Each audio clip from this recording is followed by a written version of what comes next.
Tu t'es déjà demandé ce qui fait qu'une personne évitante arrête enfin d'éviter sérieusement? Qu'est-ce qui finit par les pousser à se regarder dans le miroir, à faire le travail et à se dire: «OK, je suis prêt, à m'engager, prêt, à être présent, Parce qu'on va être honnête, si tu as déjà été en relation avec une personne évitante, tu sais à quel point c'est épuisant. Un jour, ils sont à fond, ils t'envoient des messages, ils sont là, et le lendemain, pouf, disperse. Ils se retirent, se ferment, disparaissent. Et toi, tu te retrouves là à te demander: «Qu'est-ce qui vient de se passer? Est-ce que j'ai fait quelque chose de travers? Suis-je trop? Suis-je pas assez? Oh mon Dieu!» Je ne peux même pas te dire combien de personnes j'ai rencontrées qui se retrouvent dans cette boucle sans fin, et honnêtement, j'y ai aussi été, et ça te retourne la tête. Non, parce que tu finis par les poursuivre encore plus, tu te mets à ressasser chaque petite chose que tu as dite, tu cherches des infos sur les styles d'attachement à 2 heures du matin pour comprendre ce qui ne va pas chez toi. Mais voici la vérité, et ça va peut-être te faire mal, c'est pas toi. Tu ne peux pas réparer une personne évitante, tu ne peux pas les aimer assez, les convaincre assez, ni leur envoyer des messages assez pour qu'ils se réveillent enfin et s'engagent.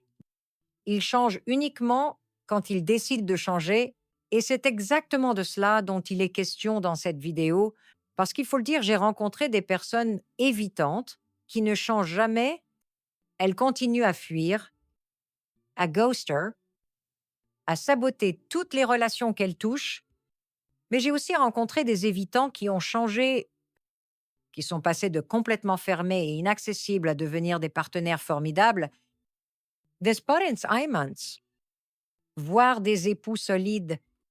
Et je me suis toujours demandé ce qui faisait la différence. Quel a été le déclic? Alors, j'ai eu des conversations très sincères avec 3 personnes. Je connais personnellement 3 personnes qui étaient tellement évitantes que ça me donnait envie de m'arracher les cheveux. Et elles m'ont dit exactement ce qui a changé pour elles. Et laisse-moi te dire, leurs réponses m'ont choquée. Dans cette vidéo, je vais partager ces 3 histoires avec toi.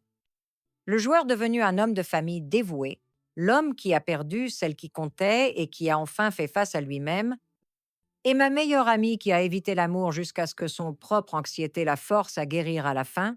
Tu ne vas pas seulement comprendre ce qui pousse une personne évitante à changer, tu vas repartir avec une clarté sur ce que tu peux et ne peux pas faire dans ces relations.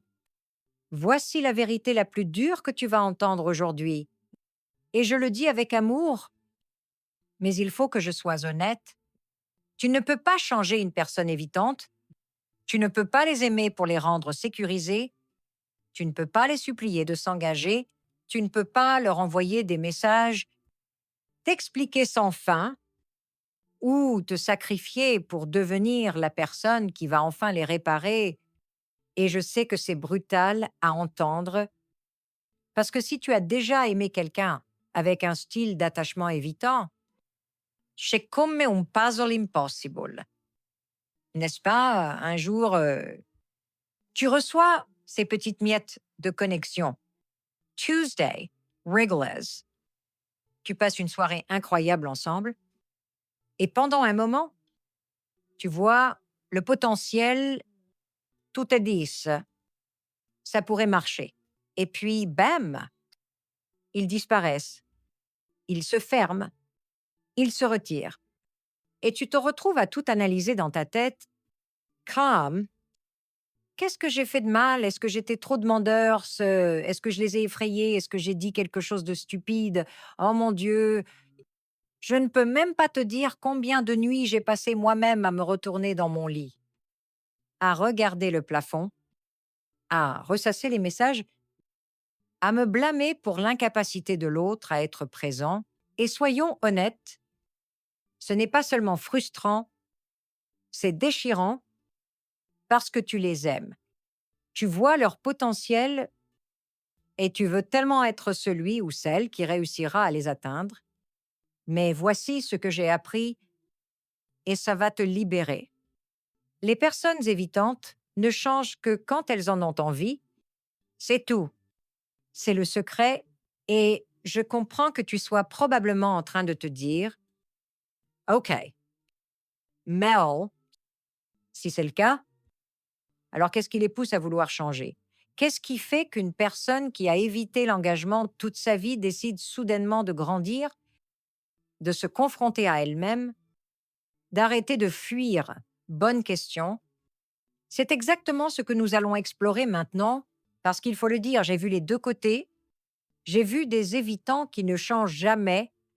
Ils continuent à enchaîner les relations, laissant derrière eux une traînée de cœur brisé.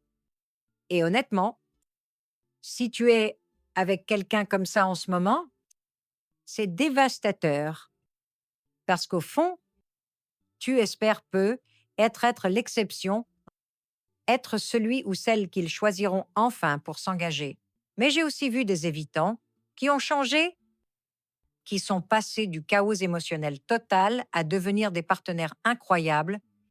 Et la différence, ce n'était ni de la chance, ni de la magie, ni quelqu'un qui les a sauvés. C'était un déclic. Quelque chose a dû les réveiller, quelque chose qui les a forcés à se regarder dans le miroir et à se dire, si je continue à vivre comme ça, je vais tout perdre, y compris ce que je désire vraiment. Et c'est ce dont nous allons parler aujourd'hui. Je vais partager 3 histoires réelles avec toi. Ce sont des gens que je connais personnellement, des gens qui étaient une fois tellement évitants que ça me donnait envie de crier. Et pourtant, ils ont grandi, ils ont changé. L'un d'eux était le joueur classique qui a choqué tout le monde en devenant un mari et un père dévoué. Un autre a perdu la seule personne qu'il aimait vraiment et cette peine l'a brisé. Et le troisième, l'une de mes meilleures amies, a évité l'amour jusqu'à ce que son anxiété propre la force à guérir à la fin. Tu ne vas pas seulement comprendre ce qui pousse un évitant à changer, mais tu vas aussi comprendre ce que tu peux et ne peux pas faire dans ces relations. Et pendant que tu écoutes, je veux que tu remarques quelque chose de vraiment important. Dans chaque histoire, ce n'était pas à l'autre personne de les sauver. L'évitant a dû choisir de changer pour lui-même. Alors, plongeons dans ces histoires, parce que je pense que tu vas reconnaître des éléments de ta propre histoire dans ce que je vais partager. Laisse-moi te parler de la première personne. Je connais ce gars depuis le lycée et je te jure qu'à l'époque, c'était le joueur ultime. Tu sais, le type qui charme tout le monde, toujours drôle, la star de chaque soirée, toutes les filles le voulaient. Ed Lowe, il le savait et en profitait pleinement. Personne ne lui faisait confiance. Pas les filles avec qui il sortait, ni les amis des filles avec qui il sortait.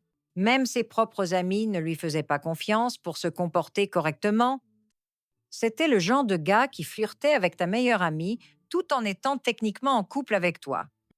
Et pourtant, oh mon Dieu, les gens tombaient encore sous son charme parce qu'il avait ce sourire espiègle. Ses caresses. Cette énergie de bad boy, honnêtement, on pensait tous que ce gars ne se poserait jamais. 10 ans plus tard, tu sais quoi? Il est marié, il a des enfants, et non seulement il est toujours marié, mais c'est un mari exceptionnel et l'un des pères les plus aimants que j'ai jamais vus. Il a complètement changé et je me suis dit, Attends, qu'est-ce qui s'est passé ici? Parce que si ce gars pouvait changer, alors n'importe qui le pourrait. Donc, je me suis assis avec lui pas très longtemps après et je lui ai demandé directement, qu'est-ce qui t'a fait changer? Qu'est-ce qui s'est passé?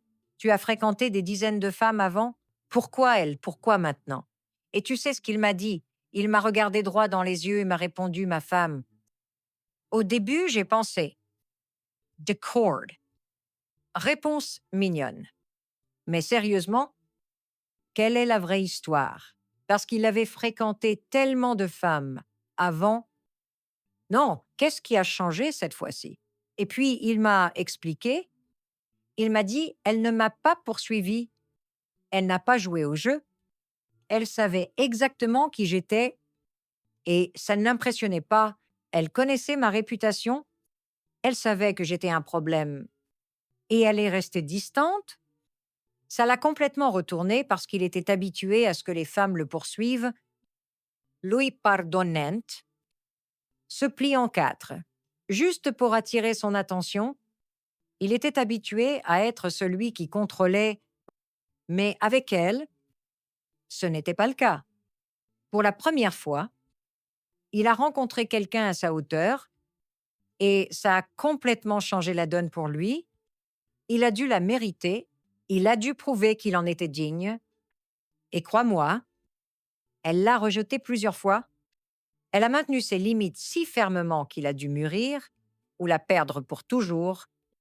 Et c'est ce choc qu'il lui fallait, parce qu'il faut comprendre quelque chose sur les personnes évitantes. Si tu habilites leur comportement, si tu les poursuis, si tu les laisses jouer à ce jeu de chaud et froid, et que tu continues de dire «C'est bon, je serai là dès que tu reviendras», elles n'ont aucune raison de changer. Pourquoi le feraient-elles? Leur comportement fonctionne pour elles. Mais lorsque tu brises le schéma, que tu refuses de les poursuivre, que tu tiens fermement tes propres limites et que tu dis «Non, je ne joue pas à ce jeu», c'est là qu'une personne évitante est forcée de se regarder dans le miroir. C'est exactement ce qui s'est passé avec lui. Et puis un autre tournant est arrivé. Il est devenu père. Et oh mon Dieu, si tu as déjà eu des enfants, tu sais exactement de quoi je parle. Il y a quelque chose, quand tu tiens ce bébé dans tes bras, qui te change. Pour lui, ça a été une prise de conscience soudaine. Je ne peux pas être l'homme que j'étais avant. Je dois être présent, je dois être responsable, je dois aimer d'une manière que je n'ai jamais aimé auparavant. Alors, c'était ce coup de poignard, rencontrer quelqu'un qui a refusé de l'habiliter, devenir père et réaliser ce que signifie vraiment l'engagement. Ce fut son tournant. Et maintenant. Des années plus tard, son mariage est solide. Ses enfants l'adorent. Et il n'est plus du tout ce joueur insouciant que j'ai connu à l'école. Alors, quelle est la leçon de son histoire? Tu ne peux pas réparer une personne évitante en la poursuivant. Tu te répares toi-même, tu fixes tes propres standards, tu tiens tes limites, parce que quand tu le fais, deux choses vont se passer.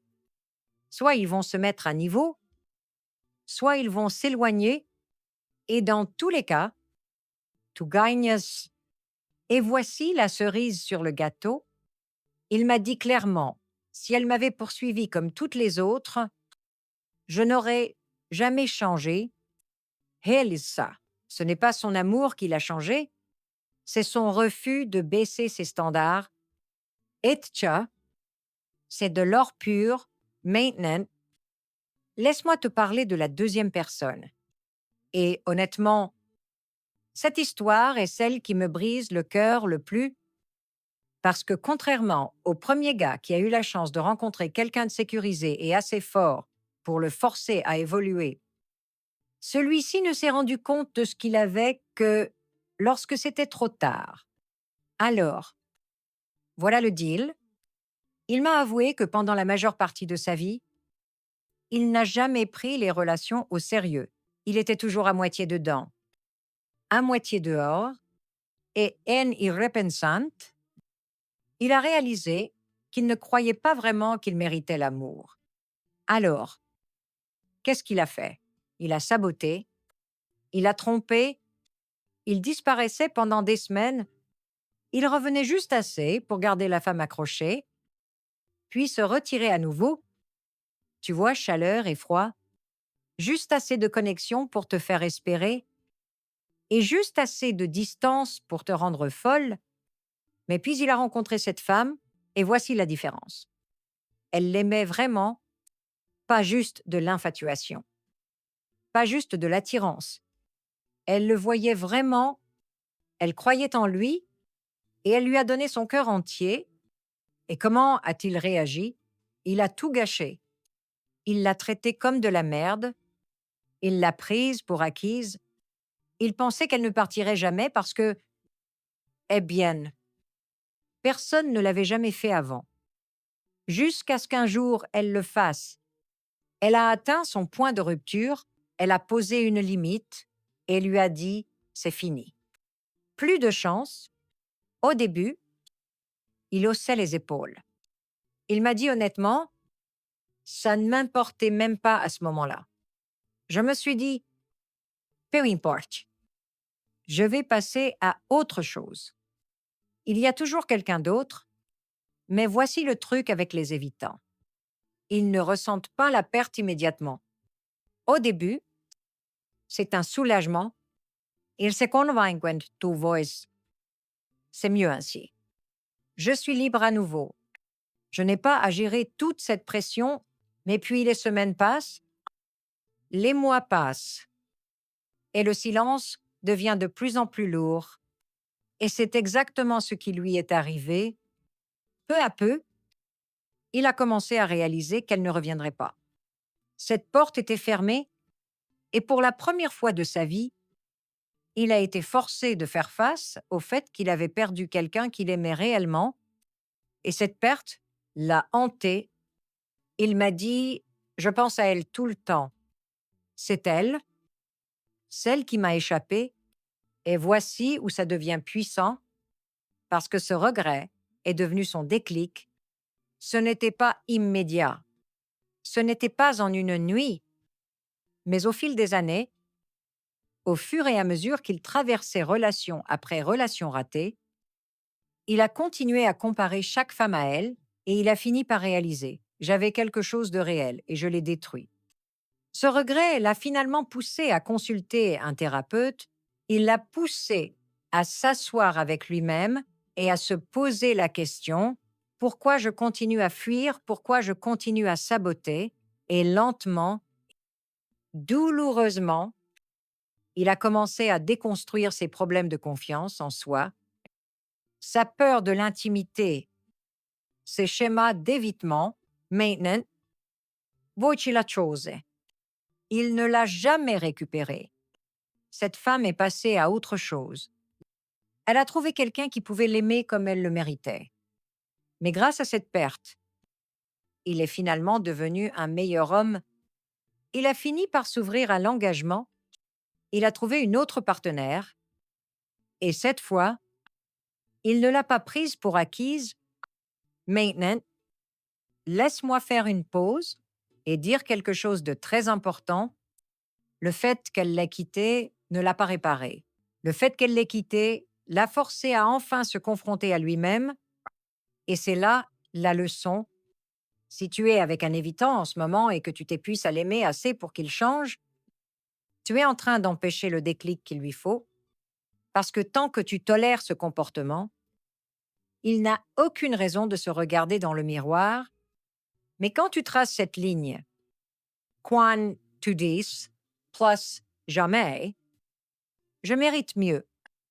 C'est là que la possibilité du changement existe, pas parce que tu les changes, mais parce que tu refuses de les habiliter. Alors, est-ce que chaque évitant va se lever à la hauteur de la situation? Non. Certains ne le feront pas. Certains continueront à fuir indéfiniment, mais certains, comme ce gars, se retourneront des années plus tard et se rendront compte: j'ai perdu quelqu'un d'incroyable. Et je ne veux plus jamais refaire cette erreur. Et pour lui, ce regret est devenu le professeur le plus important de sa vie.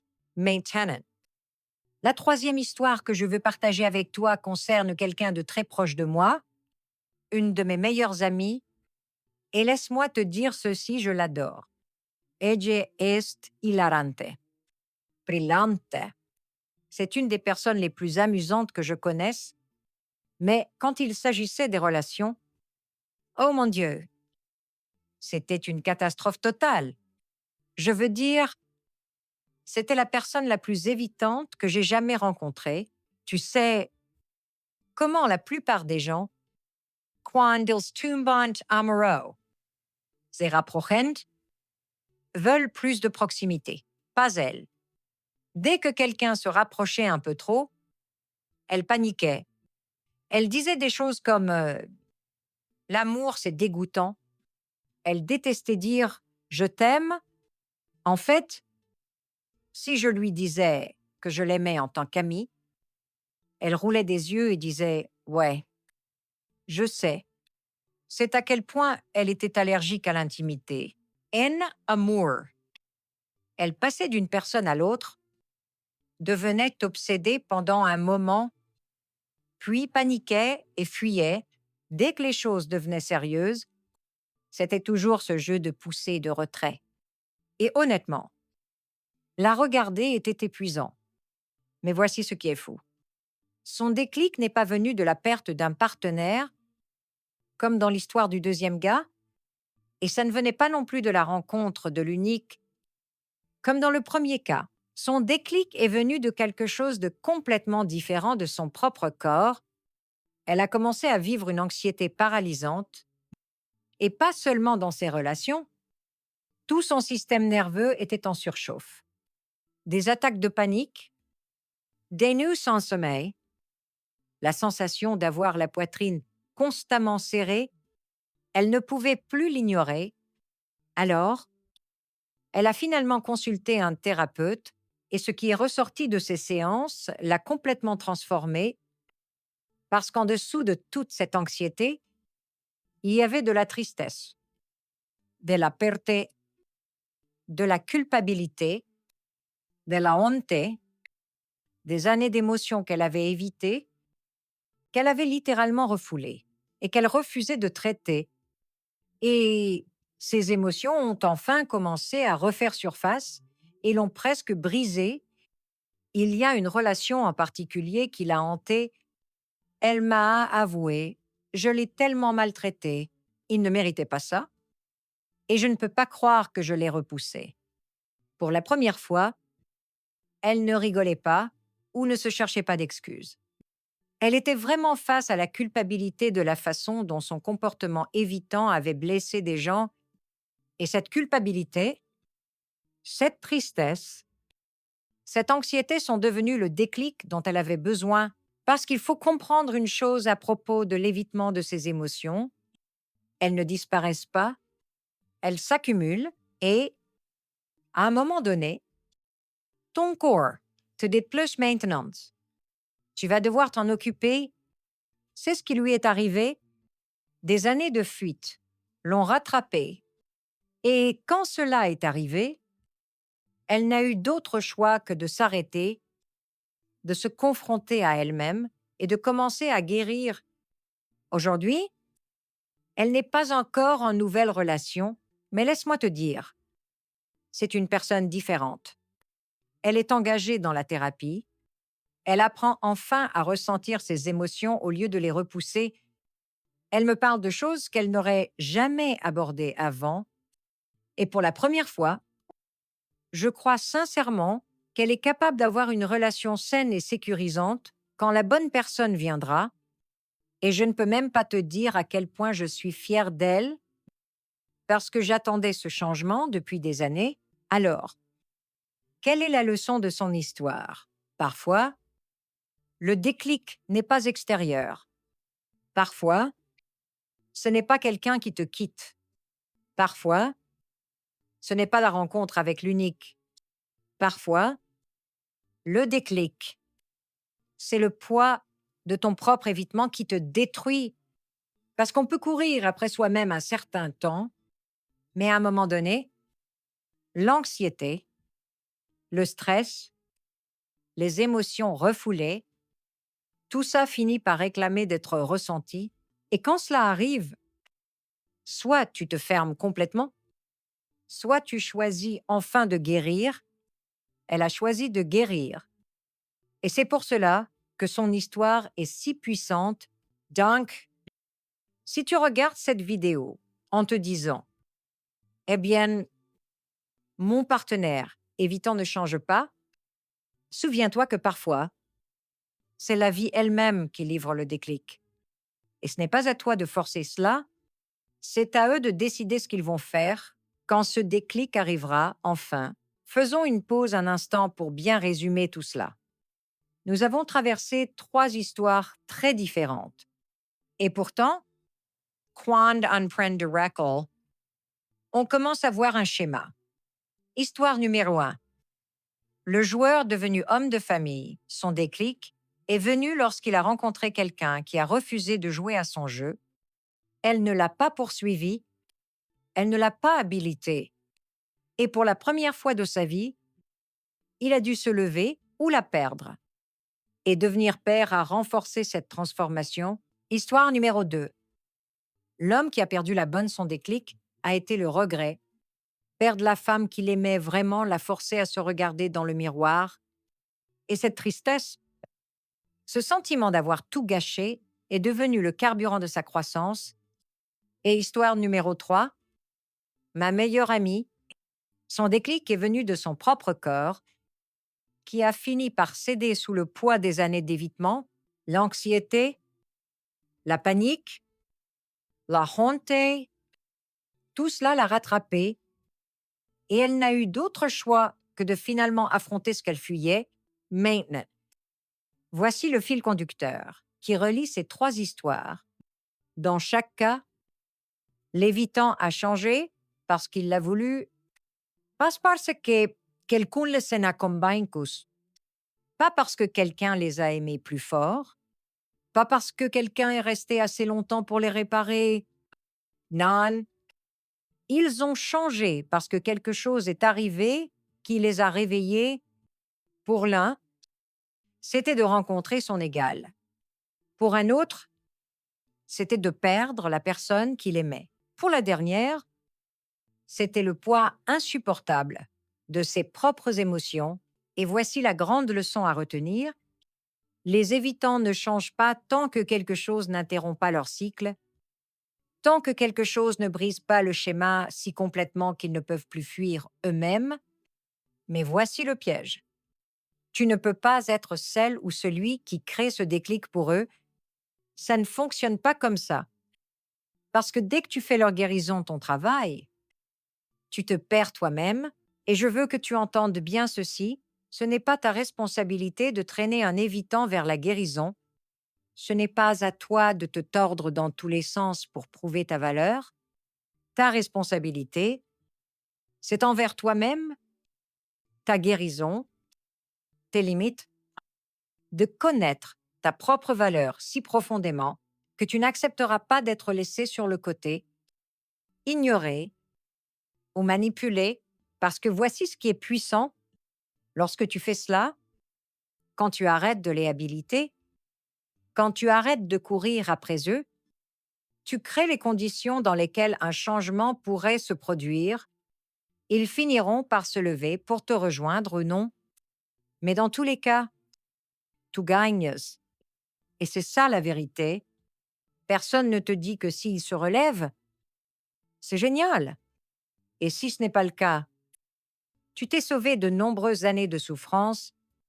Alors, la grande leçon est la suivante. Les évitants changent seulement quand ils sont prêts et lorsque la vie leur donne un déclic qu'ils ne peuvent plus ignorer. Ce n'est pas à toi de leur donner ce déclic. Ta mission est de t'honorer toi-même pendant qu'ils essaient de régler leurs affaires. The cord.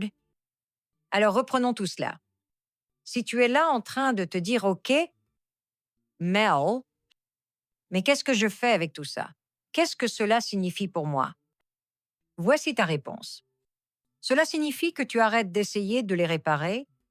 Cela signifie que tu arrêtes de te tordre dans tous les sens, à mendier pour des miettes, en espérant que si tu aimes plus fort ou attends plus longtemps, ils finiront par se réveiller parce que ça. Ce n'est pas comme ça que ça marche. Les évitants ne changent pas parce que tu te sacrifies. Les évitants changent quand ils décident de le faire Et dès que tu comprends vraiment ça, oh mon Dieu, c'est libérateur. Parce que soudainement, la pression s'en va. Ce n'est pas ton travail. Ça ne l'a jamais été. Ton travail, c'est de te concentrer sur toi, de devenir sûr de toi, de poser les limites qui disent voici ce dont j'ai besoin, voici ce que je mérite. Et si tu ne peux pas me donner cela, je m'en vais et laisse-moi te dire, quand tu fais ça, il se passe l'une des deux choses suivantes. Soit il se bouge, soit il s'éloigne. Dans tous les cas, tu gagnes parce que s'ils se bougent, c'est parce qu'ils ont choisi de le faire. Ils l'ont voulu. Et c'est le seul genre de changement qui dure vraiment. Et s'ils s'éloignent, ce n'est pas du rejet, c'est de la protection. C'est la vie qui dégage de l'espace pour quelqu'un qui peut réellement te rejoindre là où tu es. Alors, si tu regardes ça parce que tu aimes un évitant, écoute-moi bien, tu n'es pas brisé, tu n'es pas indigne, tu n'es pas trop. Tu es simplement en train d'aimer quelqu'un qui n'est pas prêt à te rencontrer. Et cela ne veut pas dire que tu dois te réduire, ça ne veut pas dire que tu dois mendier. Cela veut dire que tu te tiens droit et dans ta valeur et que tu continues d'avancer parce que la vérité, c'est que la personne avec qui tu es censé être celle qui peut t'aimer ouvertement, de manière cohérente et sécurisante, cette personne ne te fera jamais sentir que tu dois mendier pour obtenir de l'amour. Alors arrête d'attendre qu'il change, commence à devenir la version de toi qui ne se contente pas de moins, qui ne court pas après, qui ne doute pas de sa propre valeur, simplement parce que quelqu'un d'autre ne la voit pas. C'est comme ça que tu gagnes